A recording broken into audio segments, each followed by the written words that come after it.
Jupiter जब भी किसी घर में रहेगा, किसी भी राशि में रहेगा, तो उस जगह को बढ़ाएगा, क्योंकि जुपिटर क्या है, ग्रेविटेशनल फोर्स भी है। जुपिटर जब भी कर्क राशि में रहेगा, they are always willing to help others.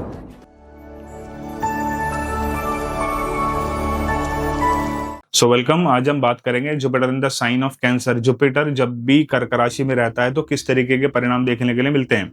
तो आइए सबसे पहले हम समझते हैं कर्क राशि क्या है। कर्क राशि है आई फील, इसका ये मोस्ट प्रोमिनेंट वर्ड है आई फील। सेल्फिशनेस का साइन है, इंट्यूटिव साइन है, चेंज ऑफ मूड्स को बताता है। Change of moods Cancer sign जो है, एक फैमिली ओरिएंटेड साइन है, लव और मदरली नरिशमेंट को बताता है, और ये इमोशंस को बताता है, आपकी डीप चाइल्डहुड को बताता है, डीप इमोशंस को बताता है, और आपका ये सिक्योरिटी को बताता है, और ये आपकी बताता है आपकी होमलैंड को।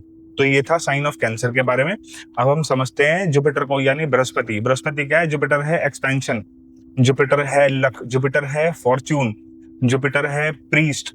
मंदिर में जितने पंडित हैं वो जुपिटर के अंदर आते हैं। जुपिटर है लॉ, जुपिटर है आर्ट, जुपिटर है क्रिएटिविटी, और बिगेस्ट प्लैनेट है सोलर सिस्टम का। और जुपिटर लॉ है, जुपिटर कल्चर है। आपके घर में जितने धार्मिक कार्यक्रम होते हैं जुपिटर से आते हैं। आपकी फैमिली के जो रिचुअल्स हैं उसको बृहस्पति बताता है। गुरुजनों को, एडल्टली फिगर्स को बताता है। किसी ज्ञान व्यक्ति, कोई बहुत ज्ञानी व्यक्ति है तो उसको आप बृहस्पति से देख सकते हो। तो ये था बृहस्पति के बारे में। अब हम समझते हैं बृहस्पति यानी जुपिटर जब भी कैंसर साइन के अंदर आएगा तो किस तरीके के रिजल्ट देखने के लिए मिलेंगे। तो आगे बढ़ने से पहले अगर आपने अभी तक अपने चैनल को सब्सक्राइब नहीं किया है तो डू सब्सक्राइब बिलो। देखो, बृहस्पति जब भी कर्क राशि के अंदर आएगा तो सबसे पहले ये क्या काम करेगा, ये ना कर्क राशि के जो भी एट्रीब्यूट्स हैं, जो भी हमने डिस्कस किए हैं, उनके अंदर एक्सपेंशन लेके आएगा, उनके अंदर फैलाव लेके आएगा। जुपिटर जब भी किसी घर में रहेगा, किसी भी राशि में रहेगा, तो उस जगह को बढ़ाएगा, क्योंकि जुपिटर क्या है, ग्रेविटेशनल फोर्स भी है, गुरुत्वाकर्षण। जहां बैठेगा वहां की चीजों को एक्सपैंड करेगा। तो ये जो कर्क राशि के अंदर जो भी एट्रीब्यूट्स हैं उसको एक्सपैंड करेगा। और जुपिटर क्या है, जब भी कर्क राशि के अंदर रहता है तो यहाँ पे एक्सॉल्टेड हो जाता है। एक्सॉल्टेड मतलब उच्च का हो जाता है। एक टर्म है उच्च का हो जाना, नीच का हो जाना।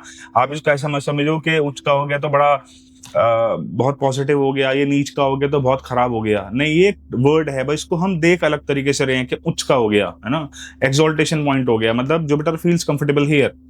और इनको ना हमेशा लगता है ना, क्योंकि आई फील वाला साइन है, तो इनको लगेगा कि मेरे पास अच्छा घर होना चाहिए, मेरे पास अच्छी गाड़ी होनी चाहिए, मेरे पास सुख सुविधाओं के अनेकानेक चीजें होनी चाहिए। अंदर से इनको ऐसी फीलिंग आती है। और इनको लगता है कि मेरे पास एक अच्छी फैमिली होनी चाहिए, है ना। और इनके अंदर एक एट्रीब्यूट देखने के लिए मिलेगा, जुपिटर जब भी कर्क राशि में रहेगा, they are always willing to help others. ये हमेशा बिना किसी निस्वार्थ भाव के लिए, लोगों के लिए मदद करने के लिए हमेशा खड़े रहते हैं। और जुपिटर बताता है कि डीप लर्निंग कैपेबिलिटीज को भी बताता है। कर्क राशि में जब भी जुपिटर रहेगा ना, तो आप देखो ये ना बहुत डीप लर्नर मिलेंगे। हो सकता है इनकी एकेडमिक्स उस लेवल की ना रही हो जिस लेवल की इनकी एकेडमिक्स होनी चाहिए, but they are deep learners. Technology की बात हो उसको डीप में पढ़ेंगे, कोई रिसर्च की बात हो, उसमें जाना हो, पढ़ना हो, तो उसकी मतलब ये लोग ना बड़ी गहराई में जाके चीजों को देखते हैं। देखो, किसी भी चीज की एक है चौड़ाई, एक है गहराई।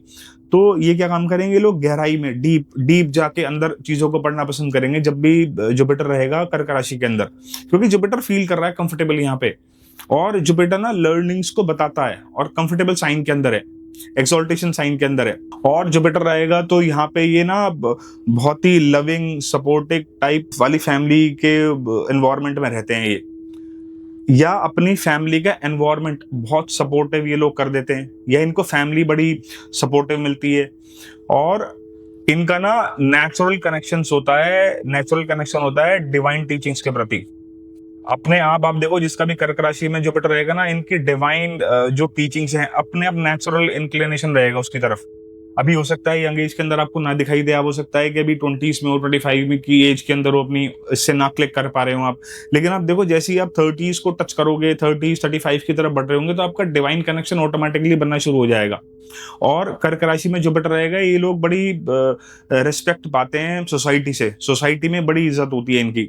और अगर ये लोग थोड़ी सी एथिक्स, कल्चर, वैल्यूज और अपने मॉरल कैरेक्टर को अगर सही रखें, जुपिटर जब भी कर्क राशि में रहता है, तो आप देखना इनकी जिंदगी में सुख, समृद्धि और वैभव इनकी जिंदगी में बहुत बढ़िया तरीके से एक्सपैंड होता है। अगर इन्होंने अपनी मॉरल वैल्यूज को खराब कर लिया, अपने एथिक्स को खराब कर लिया ना, तब जुपिटर हो जाता है यहाँ पे नेगेटिव, बहुत ज्यादा दिखावे में पड़ने लगे। और जुपिटर को हमें डिटेल में समझना है तो हमें समझना पड़ेगा कि नक्षत्र की भी एक बड़ी प्रोमिनेंट लेयर है, और भी ये समझना क्या पड़ेगा कि जो चंद्रमा है उसकी प्लेसमेंट क्या है, क्योंकि इसका जो डिस्पोजिटर है चंद्रमा उस पर बहुत डिपेंड करेगा। अगर जब सपोज चंद्रमा 8th हाउस के अंदर चला गया तो क्या होगा, फिर ये जो डीप रिसर्च है ये और ज्यादा गहराई में चली जाएगी, डीप रिसर्च है ना। Person could go into astrology, और जहाँ पे रिसर्च एंड डेवलपमेंट के थ्रू कुछ काम होता हो, है ना, आईटी फील्ड के अंदर जहाँ पे बहुत गहरी रिसर्च होती है, कोई नए नए प्रोडक्ट्स बन के तैयार होते हैं। सॉफ्टवेयर के अंदर भी डीप रिसर्च होती है ना, सॉफ्टवेयर जब हम बनाते हैं, कोई कोडिंग हम लिखते हैं, हालांकि कोडिंग के लिए केतु का भी इन्वॉल्व होना बहुत जरूरी है, लेकिन डिस्पोजिटर का बड़े इंपॉर्टेंट रोल है कि चंद्रमा कहाँ गया है, नक्षत्र की अपनी एक प्रोमिनेंट लेयर है। तो ये था एक मेरा छोटा सा analysis Jupiter in the sign of Cancer. मिलते हैं जल्दी नए टॉपिक के साथ। Thank you.